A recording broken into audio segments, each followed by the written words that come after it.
Welcome back to my channel. Today is my July books video. I'm super excited. I read a lot of books this month and some of them I did really like and some of them I didn't like, so I'm kind of excited to share those with you guys and explain why I didn't like the books or why I did. This is my Squishmallow. I just got him and he's giant and it's like a little octopus. So I'm just gonna leave him here because he's cute. I'm drinking a coffee, per usual. But let's get into this video because I have 6 books to talk about today. So that's quite a bit. And I don't know how long this video is gonna be. This is my second time filming this video. I filmed it once and I had to refilm it because there was like a weird noise that you could hear in the background. I think it was the dishwasher. But I made sure that every single thing in my apartment is off so there won't be any background noise. And let's get started. Here's all the books that I read, and I read one book on my phone, so I'm gonna share that book too, but I just don't have like the actual book to show you. So I'm just gonna go through the stack and talk about each one. So the first book that I'm gonna talk about is A Court of Thorns and Roses. I got this book from the bookstore, part of a series, like this is the first book in a series, and Ryan was like, well, you probably shouldn't do that book because like, are you gonna read the rest of the series? And I wasn't sure because I wasn't sure if I was gonna like this book. It's way out of my comfort zone when it comes to like reading. I usually don't read books in this genre. It's kind of like a fantasy, like magic kind of book. It was really good, really good. I would give it like a 4.5 out of 5. Like I liked it that much. It's pretty long, and as the series continues, the books just get longer. But I am planning on reading the rest of the series as soon as I get a hold of all of them. But I'll read the back for you, and then I'll go into like my review. I don't know how to pronounce this girl's name, and I'm sorry, but here we go. When 19-year-old huntress Fair kills a wolf in the woods, a terrifying creature arrives to demand retribution. Dragged to a treacherous magical land she knows about only from legends, Fair discovers that her capture is not truly a beast, but one of the lethal immortal fairies who once ruled her world. At least he's not a beast all the time. As she adapts to her new home, her feelings for the fairy, Tamlin, transform from icy hostility into a fiery passion that burns through every lie she's been told about the beautiful, dangerous world of the Fae. But something is not right in the fairylands. An ancient wicked shadow is growing, and Fair must find a way to stop it or doom Tamlin and his world forever. I wasn't expecting much from this book after reading that, to be honest. It didn't give you a lot, but this book has a lot in it. The back doesn't do it justice at all. And I wish they would like make a movie out of this book because the descriptions, I can kind of picture them in my head, but it's really hard. Like I wish I had a movie so that I could put a face to like what the creatures in the book look like, if that makes sense. I think it makes sense. It had a lot of like different elements within the book, and the writing style is super good. It was just overall, I can't wait to read the rest. And it had a really good ending, I'm not gonna lie. So the ending of this book I thought was gonna be kind of sad, and then it like turned around for the better.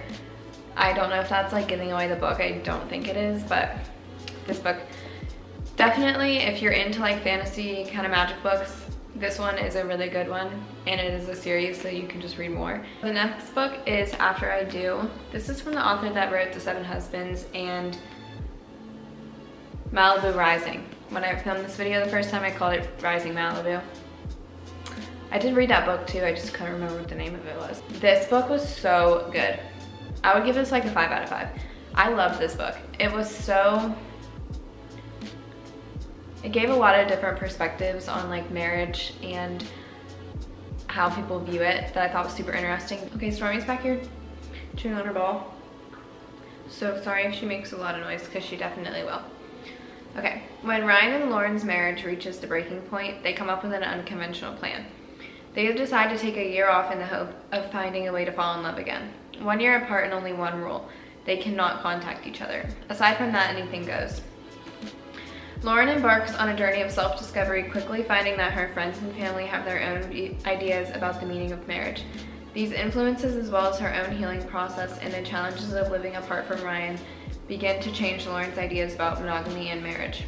She starts to question when you can have romance without fidelity and commitment without marriage. When love and lust are no longer tied together, what do you value? What are you willing to fight for? This is a love story about what happens when the love fades. It's about staying in love, seizing love, forsaking love, and committing to love with everything you've got. And above all, After I Do is the story of a couple caught up in an old game and reaching for a new road to happily ever after. Out of all of her books, I think that this one is one of my favorites. I read Malibu Rising and The Seven Husbands. Malibu Rising was good. The Seven Husbands I kind of liked. I didn't really like the ending very much, but this book is very different than both of those, and it just like made me think more about marriage, and like I thought that was cool. I like books that make me think, and I thought about this book for a while after I finished reading it. The book I read on my phone is The House Across the Lake, and I'll pop a picture of it up here so you can see what the cover looks like. This book was really good. I read it.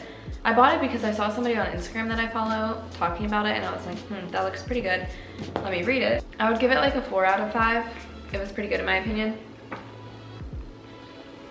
It kind of had like a spooky vibe, and it was like very mysterious. There was like some paranormal elements happening. There was a lot happening in this book. At first I thought it was gonna be like a murder mystery, but then it turned into like a paranormal mystery kind of thing. It was very interesting and very different than anything I've ever read. It picked up really fast. Like at the beginning it was the beginning wasn't even slow. The whole book was like very fast paced in my opinion. I read the whole book.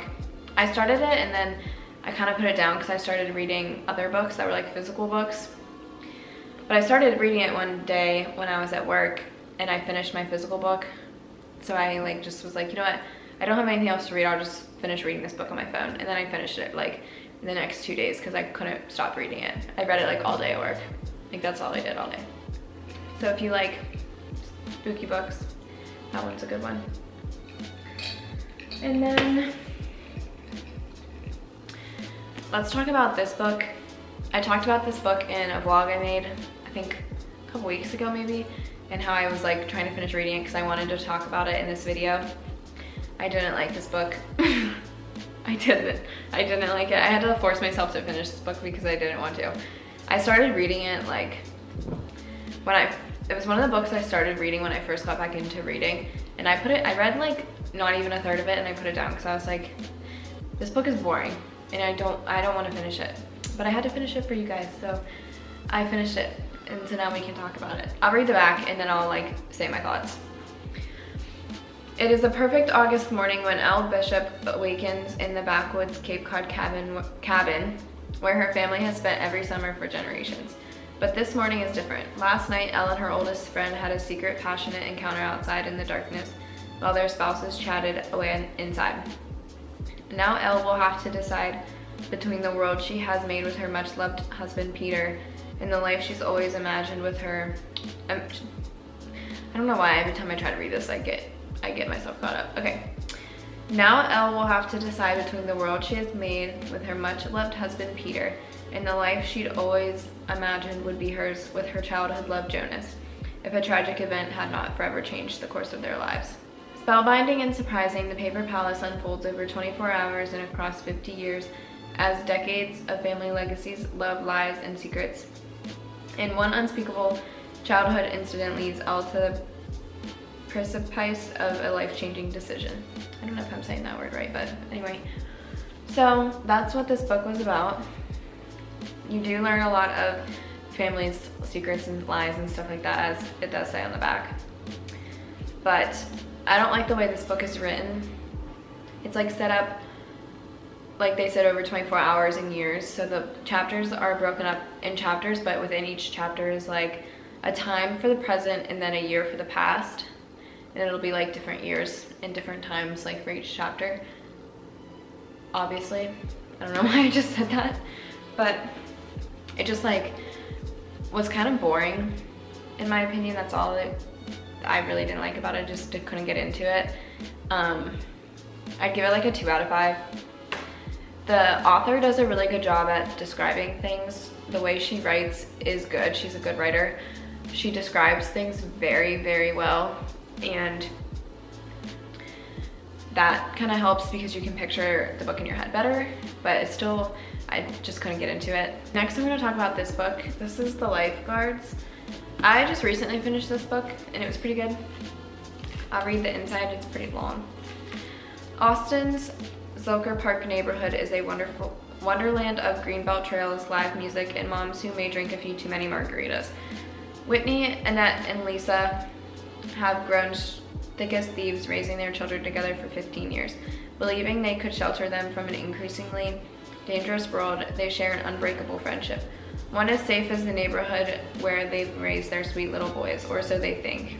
One night, as the moms are enjoying an extended happy hour, their boys, lifeguards for the summer, bicycle back from a late night dip at their favorite swimming hole with a discovery. News that will test the perfect world their mothers have so painstakingly created.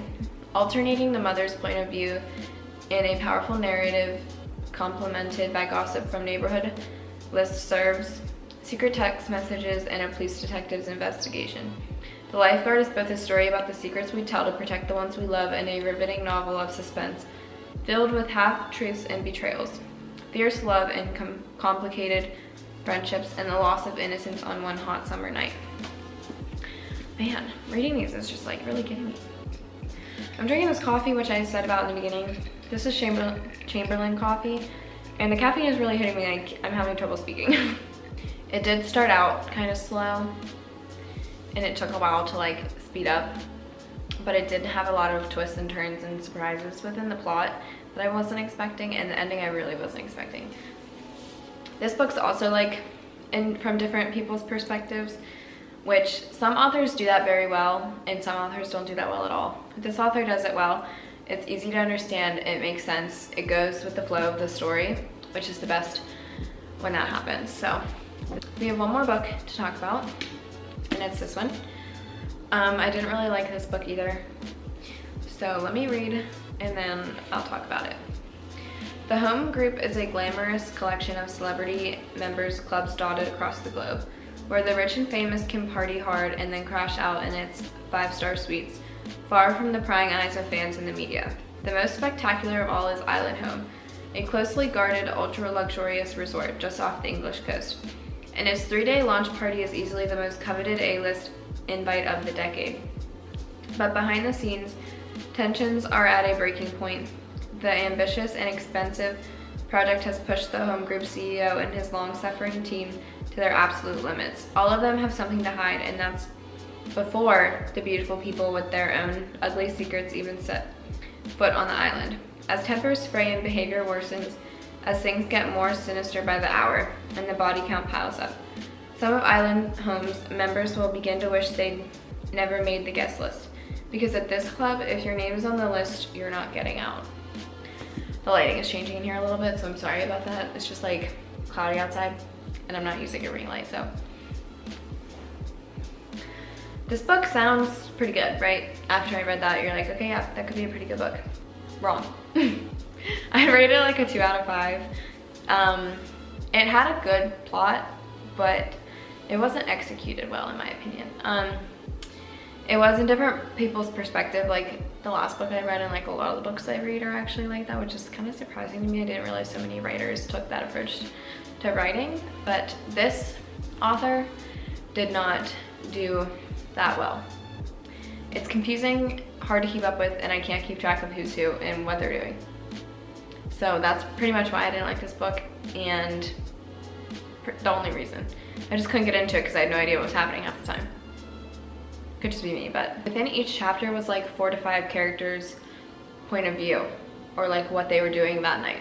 And it was just like too much, too many characters. There were so many characters in this book. I will say that the ending was good, but I just kind of didn't like the way this book was set up, and that's the only reason I really didn't like it. So I like when I read and I can like picture the book in my head and it's making sense in my head and it's flowing nicely. And I find that all the books I don't like, they don't have like a natural flow. to the writing or to the plot. So those were all the books I read in July. I hope you guys like this video. Maybe you'll get some more recommendations for books from this video. August is gonna be another good month, probably. I need to go to the bookstore, I'm running out of books to read. But I do start school at the end of August, like the very last week. So there might not be a lot of books after August, but I'll try to make August a good month and then we'll see where it goes from there. And yeah, that's pretty much all I have. If you have any like video recommendations or anything, leave them in the comments and that would be helpful for me. I have like a whole long list in my phone of like video ideas. It's just a matter of like getting around to filming them and like what I actually want to film, because I do just kind of film what I want